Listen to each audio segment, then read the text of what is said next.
Right. ఇందా హరీష్ రావు ఇచ్చినటువంటి statement చూసినట్లయితే కూటమి కనుక అధికారంలోకి వస్తే మళ్ళీ ఎందుకు సమైక్యవాదాన్ని మళ్ళీ తీసుకొస్తున్నటువంటి పరిస్థితి కనిపిస్తోంది. 1956 నాటి పరిస్థితులే మళ్ళీ వస్తాయి అంటూ హరీష్ రావు ఇచ్చిన స్టేట్మెంట్ మనకు కనిపిస్తోంది.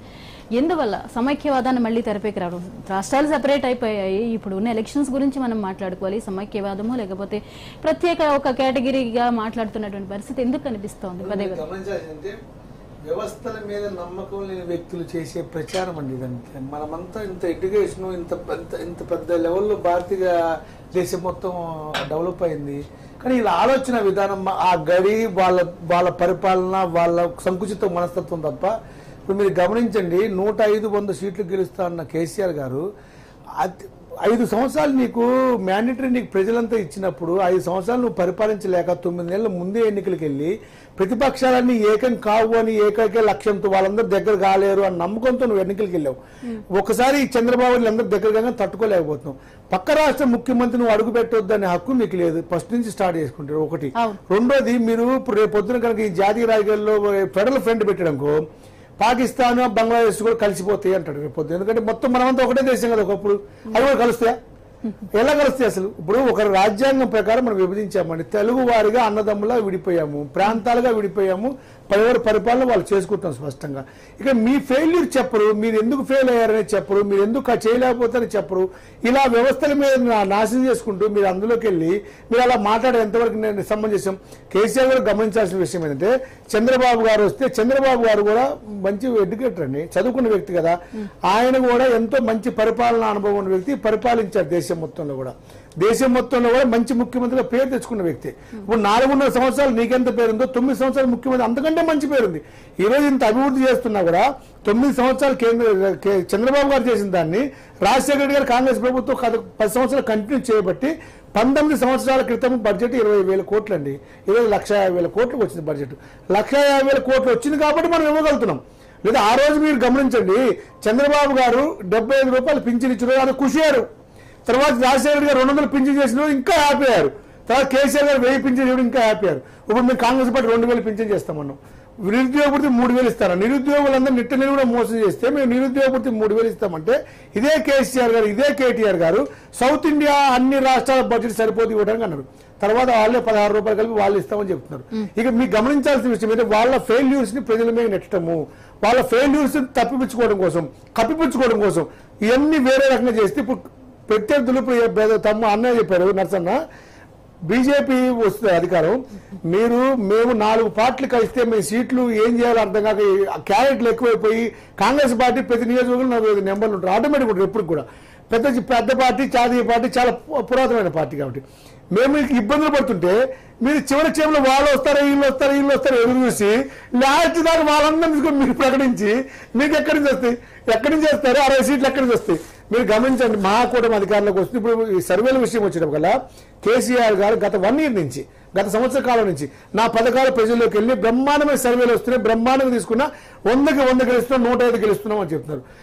గెలుస్తున్నా అన్నప్పుడు మీకు భయం ఎందుకు? మీ సర్వేలు నమ్మినప్పుడు వేరే వాళ్ళ సర్వేలు కూడా డెమోక్రసీ సిస్టమ్ నమ్మాలి కదా. నీ మాట వింటున్నప్పుడు యువతలో మాట వినాలి కదా. నువ్వు ఇన్నకానికి నీకు ఎందుకు తట్టుకోలేకపోతున్నావు? ఒక వ్యక్తి ప్రశ్నిస్తే తట్టుకోలేకపోతున్నావు. ఇందాక అన్నాడు ఒకటే అన్నమా, మనం అంతా లైవ్ లో చూసాం. ఆ వ్యక్తి లేచి నాకు రిజర్వేషన్ ఏమైంది సార్ అడిగాడు, అంతే. నువ్వు ఒక్క నిమిషానికి అంతమంది ముందు రిటైర్ అయ్యావు. ఆయన ఏమడిగారో చెప్పి నువ్వే సమాధానం కూడా ప్రజలందరూ చూశారు. ఎవరు అందులో మభ్యపెట్టింది లేదు, ఎవరు దాన్ని మార్చింది లేదు. గమనించాలి అవన్నీ. ఇంకో 2 రాహుల్ గాంధీ గారు అన్నారు, సండే పాయింట్ కేసీఆర్ గారు ఏజెంటే. ఎందుకు ఏజెంటు? మీరు 9 నెలల ముందు ఎన్నికలకు ఎందుకు వెళ్ళారు? వెళ్లే ముందుగా ప్రధానమంత్రి కలిసి వచ్చినాక మీరు ఎన్నికలకు వెళ్ళారు. మీరు ఇవాళ మార్నింగ్ రద్దు చేస్తే రేపు మార్నింగ్ మీకు రద్దు అయిపోయింది గవర్నమెంట్.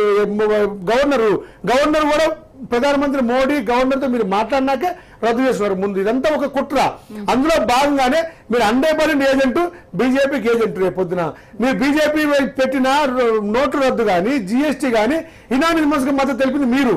ఇనానిమస్ గా మద్దతు తెలిపి మోడీతో కుట్రలు పడి ఈ రోజు ఎన్నికలకు ముందెళ్ళి రేపు ఒక పక్క ఎంఐఎంని ఒక పక్క బీజేపీని బ్యాలెన్స్ చేసుకుంటూ ఇటు పక్క ఎంఐఎంకి ఇంత ధైర్యం ఎలా వచ్చిందని 7 సీట్లు ఉన్న ఎంఐఎం ఈ రోజు రాష్ట్రంలో ముఖ్యమంత్రి జుట్టుపట్టుకుంటా ముఖ్యమంత్రిని వంగనిస్తామని మాట్లాడుతున్నారంటే ఆ ధైర్యం ఎవరిచ్చారు? కేసీఆర్ ఇచ్చిన ధైర్యమే. వాళ్ళు ఏమని చెప్తే డైరెక్ట్ గా బహిరంగ అసంతృప్తి మోడీ చెప్తున్నాడు, కారు ఉన్న స్టీరింగ్ నా చేతిలో ఉంది, కారు నడిపేది మేమే అని చెప్తారంటే ఏంది ఆ ధైర్యం? మీరు ఇచ్చిన ధైర్యం. 100% మీరు ఏ టీము, బీజేపీకి ఏ టీం మీరైతే బి టీము, 100% ఎంఐఎం. మీరు ఇద్దరు కలిపి ఆడుతున్న ప్రజలు మోసం చేస్తారు. చెప్పండి అన్నగారు ఏం చెప్తుందంటే మాకు ఎంఐఎం సరే మీతో టీం అంటే ఇన్నందుకన్నా మంచి కూడా కానీ ఎంఐఎం మాకు ఏ టీం బి టీం ఏందండి. వాళ్ళు ఈ దేశంలో జనం ఏమైనా నమ్మితే అంత ఇంత నమ్ముతారు కానీ ఎంఐఎం కూడా మాకు ఏ టీం బి టీం అంటే మరి మా అన్నగారు మాకు ఏం చేయగలసు కూడా నాకు అర్థమవుతారు. నేను ఏమంటున్నా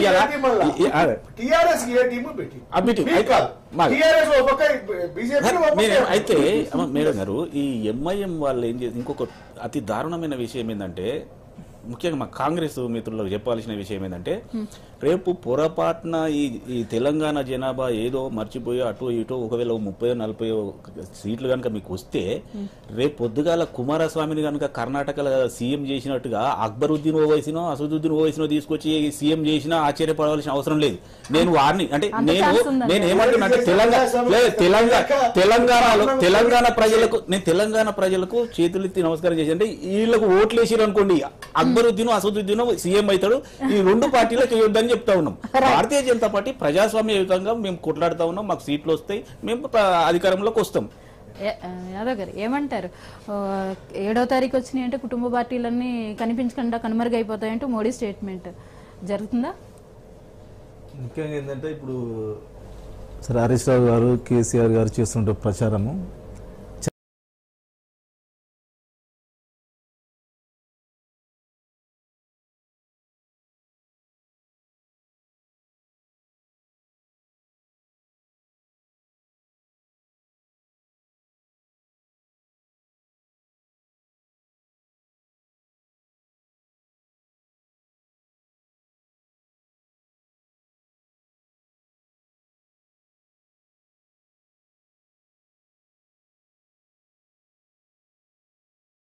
చెప్పండి మీరు చెప్పండి. ప్రజలు గమనించాల్సింది, అప్పీల్ చేయాల్సింది మేము ఒకటే చేస్తాం. మహాకూటమి నుంచి, మా ప్రజాకూటమి నుంచి ఒకటే అప్పీల్ చేస్తున్నాం. కేసీఆర్ గారు ఫెయిల్యూర్ అవడానికి నిదర్శనం ఒకటే మేడం.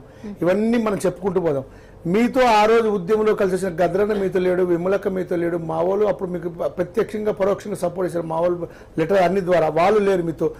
కోదండరామ్ గారు మీతో లేరు. వీళ్ళందరూ వ్యవస్థల్లో ఆ రోజు మీతో కలిసి పనిచేసి మీకు అన్ని చేతులు కొన్ని లక్షల కోట్ల చేతులు కలిస్తే తెలంగాణ ఉద్యమం సఫలీకృతమైంది. దాన్ని సోనియా గాంధీ గారు ఇచ్చారు. ఈ రోజు వాళ్ళందరూ మీతో లేరు. ఆ రోజు 60 సీట్లు మీకు వచ్చిన మెజార్టీ వచ్చి 30 మంది అభ్యర్థి కొనుక్కో 90 సీట్లు పెట్టి ముందే ఎన్నికలకు వెళ్ళిపోయావు. 5 సంవత్సరాలు పరిపాలించిన చేతకాల ప్రజలు ఒకటి గమనించాలి. వీళ్ళందరూ లేకుండా ఎందుకు వచ్చారు మీకు దూరము? మీరు అప్రజాస్వామిక విధానాలు, మీకు ప్రజాస్వామ్య వ్యవస్థలు లేరు కాబట్టి. రెండో విషయం ఏంటంటే మేడం, ఈ రోజు ఏ రోజు తెలంగాణ ఉద్యమంగా వ్యతిరేకంగా పనిచేసిన వాళ్ళందరూ ఈయనతో ఉన్నారు. ఆయనతో ఉద్యమంలో పనిచేసిన అందరూ ఆపోజిట్ ఉన్నారు. ఇదంతా ఎందుకు జరిగింది? ఇది ప్రజలు చూస్తారు, ప్రజలు గమనిస్తున్నారు. నిజానిజాలు ప్రజలు తెలుసు. దయచేసి వాళ్ళు గమనిస్తారు. వాళ్ళు ఎవరికి ఓటు వేయాలో ఎవరు నిర్ణయించుకుంటారు. మేము ఎన్ని చెప్పినా ప్రజలకు వాస్తవాలు తెలుసు.